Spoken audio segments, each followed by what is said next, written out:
আসসালামু আলাইকুম, সবাইকে ওয়েলকাম জানাচ্ছি আমার চ্যানেল রুমিস ফ্যাশনেবল হাউসে।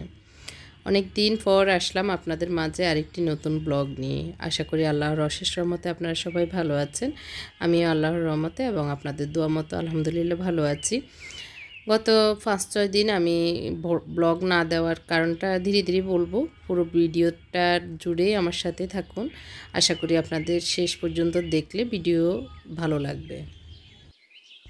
সকাল থেকেই ব্লগটি শুরু করলাম। সকালে আজকে খোলা পিঠা বানিয়ে নিচ্ছি। খোলাটা যদিও ফাটা, চেষ্টা করছি শেষ পর্যন্ত বানিয়ে শেষ করার জন্য। তো আমার হাজব্যান্ডকে ডাক দিচ্ছি, উনি গরম গরম খেয়ে নেবে। তো এর জন্য আমিও গরম গরম বানিয়ে দিচ্ছি। এর আগে অনেকগুলো কাজ করে নিয়েছি, এখন জাস্ট নাস্তা খাওয়ার সময়টা আর কি আপনাদের সাথে শেয়ার করছি। তো 2টা ডিম দিয়ে এই খোলা পিঠা বানাচ্ছি, কিন্তু আজকে কেন যেন ভালো হচ্ছে না, উঠতে চাচ্ছে না। আবার আগুনটাও কম, সকালবেলা আগুন থাকে না, মানে 2টা পর্যন্ত মিডিয়াম আগুন থাকে, বেশি যে হাই হিট তা না, একদম লো না আবার বলা যাবে না, মানে মিডিয়াম হলে তো আসলে এই পিঠার জন্য একটু হাই হিট লাগে। তো সেটা হচ্ছে না, যার কারণে মানে পিঠাগুলি উঠতেছে না।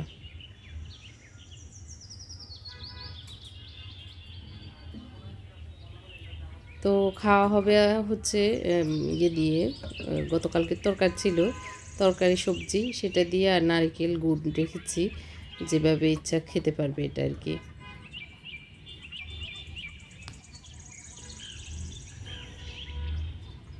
তো আমার ছেলে কানাডায় যাবে, আপনারা অনেকেই জানেন, আমি বলেছিলাম।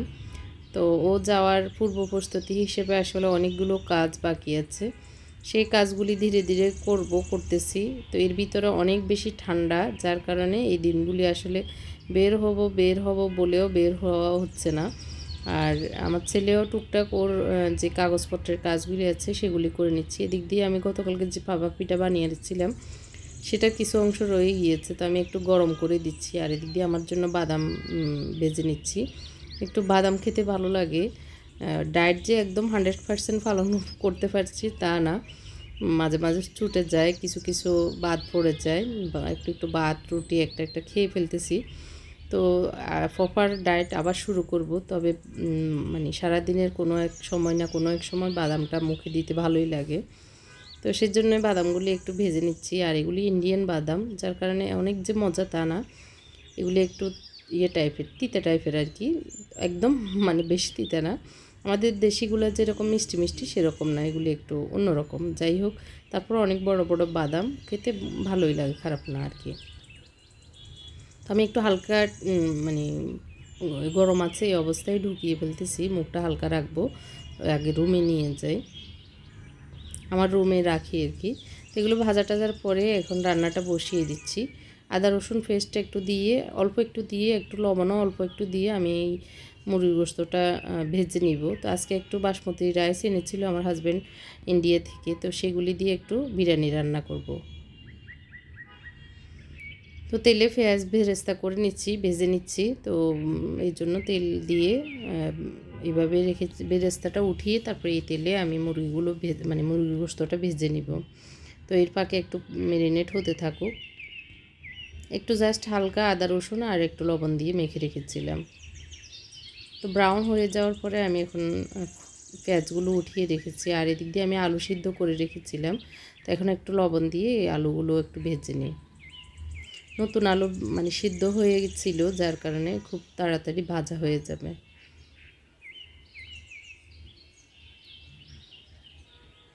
আর এই সিদ্ধ করে আলু ভেজে মানে বিরিয়ানিতে দিলে খেতে ভালোই লাগে।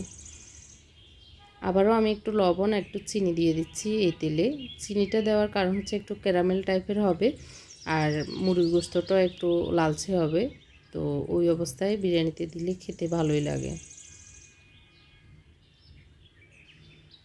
এখন আমি আর বেশি ভাজবো না, আমার আগুনের অবস্থা খুবই বাজে, ভাজা হচ্ছে না, অনেক টাইম লেগে যাচ্ছে, আর এদিক দিয়ে পানি বেরিয়ে যাচ্ছে। তো আমি চাচ্ছিলাম না পানি বেরিয়ে গোস্তগুলো বেশি সিদ্ধ হয়ে যাক, তো এর জন্য উঠিয়ে নিলাম। আর এদিক দিয়ে আমি একটু পেঁয়াজ বেরেস্তা রেখে দিয়েছি, আর একটু দিয়ে দিয়েছি, আর আস্ত একটু পেঁয়াজ দিয়ে দিচ্ছি, কাঁচা পেঁয়াজ। এখন দিয়ে দিচ্ছি আদা রসুন পেস্ট একসাথে। এখানে 1.5 টেবিল চামচ দিয়েছি, যেহেতু আধা টেবিল চামচের মতো আগে দিয়েছি এজন্য ওইটুকুই দিয়েছি। কিছুক্ষণ ভেজে নেওয়ার পরে এখানে আমি কাশ্মীরি রেড চিলি মানে লাল মরিচ একটু ভিজিয়ে রেখে পেস্ট করে দিয়ে দিচ্ছি, আর এখানে 1 কাপ টক দই দিয়ে দিচ্ছি ভালো করে ফিটিয়ে। টক দই দেওয়ার পরে আমি একটু কম আগুনে এগুলোকে ভালো করে ইয়ে করে নেব আর কি, জুস করে নেব।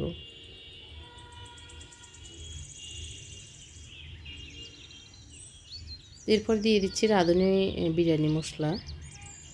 তো এখানে যেহেতু 1 কেজি মুরগির মাংসের মতোই ছিল, সেই কারণে আমি এখানে প্রায় 2 টেবিল চামচ রাঁধুনি মাংসের মশলা বিরিয়ানি মশলা দিয়ে দিয়েছি। এরপরে দিয়ে দিচ্ছি একটু লবণ। লবণটা আমি বুঝে শুনে দিচ্ছি, কারণ আমি অনেকগুলোতে বারবার একটু একটু করেই দিচ্ছি, তো এই জন্য এই মশলার পরিমাপে অল্প একটু দিয়েছি।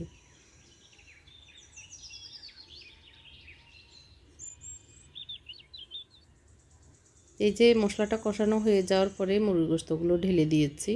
মুরগি গোশতগুলো এই মশলায় কষানো হতে থাকুক, ঢাকনা দিয়ে রেখে দিব।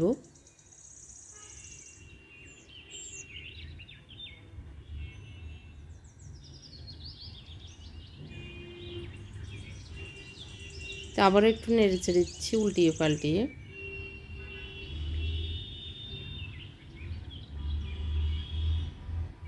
এখন মুরগিটা এপিট ওপিট মোটামুটি একটু কষানো হয়ে যাওয়ার পরে আমি আলুগুলো এই মুরগি গোশতে দিয়েছি, যাতে মশলার গ্রানটা আলুতে ঢুকে যায়। এদিক দিয়ে পানি ভালো করে ফুটিয়ে নিয়েছি, যেহেতু চুলায় আগুন কম এর জন্য আবার তাড়াতাড়ি হতেও হবে। আমি বাসমতি রাইসটা ভিজিয়ে রেখেছিলাম প্রায় আধা ঘন্টার মতো। এখন একটু লবণ দিয়ে এগুলি একটু 98% রান্না করে নিব আর কি। তো রাইসগুলো হতে হতে আমার মুরগি গোশতটাও হয়ে যাবে। চুলার আগুন দেখতেই পাচ্ছেন একদমই মিডিয়াম, বেশি নাই। তো রাইসগুলি হতেও একটু সময় লাগবে।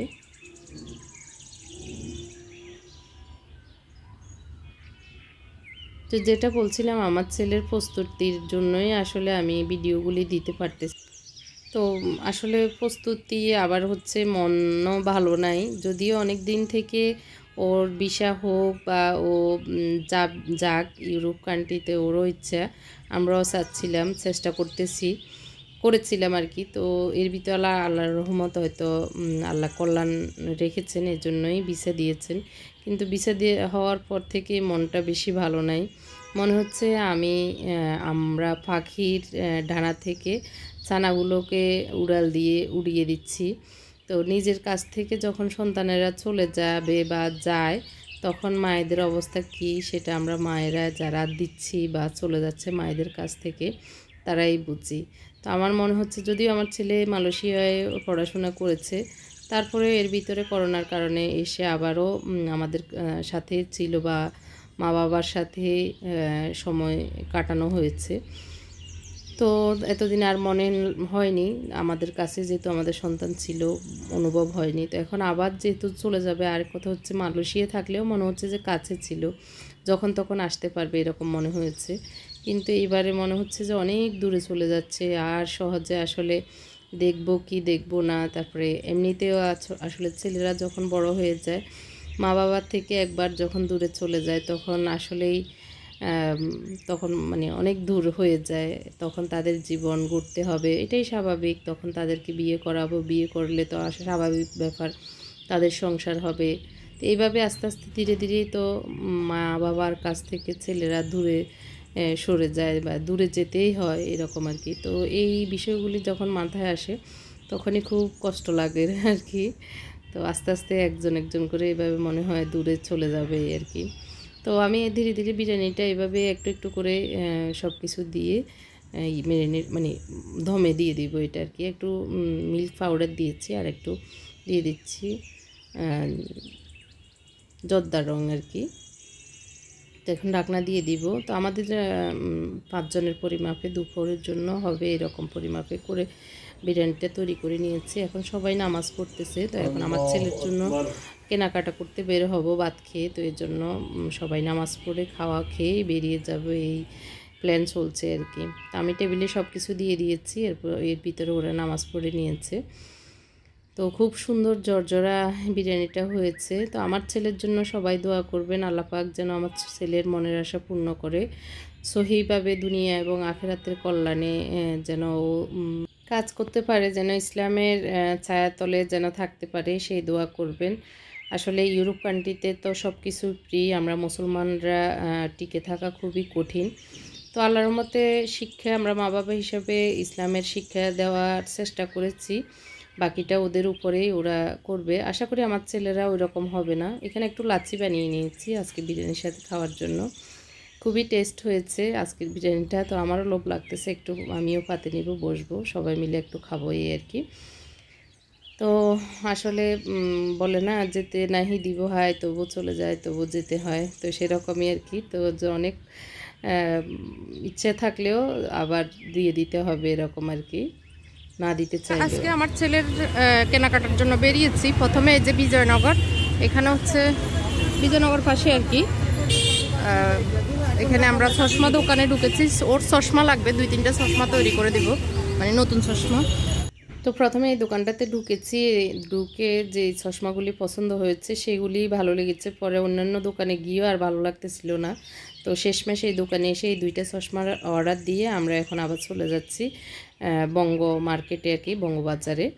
তো ওখানে একটু এখান থেকে হেঁটে আমরা এই এটা মোড়টা, মানে পল্টন মোড়টা পার হয়ে তারপরে এই রিক্সা উঠবো, আজকে গাড়ি নেই। তো সব মা ছেলে ওরা বউ সহ হেঁটে আমরা এগিয়ে যাচ্ছি। আর আমার ছেলের সাথে আমি অনেক কথা বলতেছি যেতে যেতে, তো ওরা বউ ফোনে কথা বলতে বলতে আস্তে আস্তে আসতেছে। তো বঙ্গবাজারে আসলে যখন বিদেশ, ঠান্ডার দেশে ইউরোপ কান্ট্রিতে যে মানুষগুলি যায় সেইখান থেকে নাকি নেয়। তো আমরাও নতুন, আমরাও যাচ্ছি, দেখা যাক কি নেওয়া যায়। তো এমনি লিস্ট নিয়েছি কি নিব, ভিতরের ইনার, তারপরে উপরের হুডি, তারপরে ঘুরতে ঘুরতে হাঁটতে হাঁটতে রিক্সায় করে আমরা এখন চলে এসেছি বঙ্গবাজার, বঙ্গ মার্কেটে। সেগুলি এখানে 3 তলায় উঠে যাবো, এখানে চলে এসেছি বঙ্গবাজারে, এই মার্কেটের 3য় তলায় আমরা উঠবো। তো বিদেশে যারা ঠান্ডার দেশে যাবে তাদের জন্য এখানে 3 তলায় অনেক ভালো কোয়ালিটির কাপড় পাওয়া যায়, যতটুকু শুনেছি। ঠান্ডা কাপড় বলতে এখানে পাইকারি, একটু হোলসেলে পাওয়া যায় আর কি। এই ধরনের আমার ছেলে হাইটে এসেছে, আমরা দুজন রিক্সায় আগে আগে চলে এসেছি। শর্ট, সেমি শর্ট আর কি, ওইটা এগুলি কেনার ইচ্ছা, এগুলি লিস্ট করে নিয়েছি এসেছি। আসলে টুকটাক অনেক কিছুই লিস্ট করেছি যেগুলি ওর প্রয়োজন হবে, যেন 1-1.5 বছর আর কিছু না লাগে, সেই জিনিসগুলি দেওয়ার আর কি। তো আমরা এই দোকানটাতে ঢুকেছি, এই জিনিসগুলি আমাদের পছন্দ হয়েছে, দেখা যাক এখন দামে টামে ঠিক হলে আমরা নিয়ে নিব। তো জ্যাকেটগুলিও পরে পরে দেখতেছি, আর হুডিগুলিও দেখতেছি। তো এগুলি সব বাজার করে আমরা মোটামুটি প্রায় 20,000 টাকার মতো ওর টুকটাক জিনিস, ওখানে আসলে হোলসেলের মতোই বলা যায়, তবে সবগুলোই এক্সপোর্ট কোয়ালিটির। তো আমাদের দেশ থেকেই আসলে বিশ্বের অনেক রাষ্ট্রে কাপড় যায়, তো ওখানে গিয়ে তো অনেক দাম হয়, তবে এখান থেকে নিলে হয় কি মাঝে মধ্যে কোনো একটা ট্যাগ মানে ডিস্টার্ব, এইরকম জিনিসগুলোই আসলে এখানে আসে বঙ্গবাজারে। এরপরে আমরা আসলে ওখান থেকে নিয়ে টিয়ে এটা আমাদের পাশে সেলরে এসেছি। আগামী দিন একটা বিয়ের দাওয়াত ছিল, সেজন্য ওদের বাপ ছেলের জন্য পাঞ্জাবি খুঁজতেছি। এখানে 70%, 50% পর্যন্তই ডিসকাউন্ট দিচ্ছে। তো ওর আব্বুর জন্য একটা পাঞ্জাবি, একটা কোটি নিয়েছি, আর ওদের দুজনের জন্য মুত্তাকি, আর আমার বড় ছেলের জন্য 2টা পাঞ্জাবি নিয়েছি। নিয়ে মুনতাসিরের লাগবে না, মুনতাসিরেরগুলো নতুনই আছে আগেরগুলি। তো নিয়ে এখন বাসায় চলে যাব। আসলে সেই দুপুরের পর থেকে একদম কন্টিনিউ হাঁটার উপরে আছি। তো এখান থেকে নিয়ে বিল নিয়ে বাসায় চলে যাচ্ছি। তো আজকের ব্লগটা এই পর্যন্তই ছিল, আশা করি আপনাদের ভালো লেগেছে। আল্লাহ হাফেজ, আসসালামু আলাইকুম।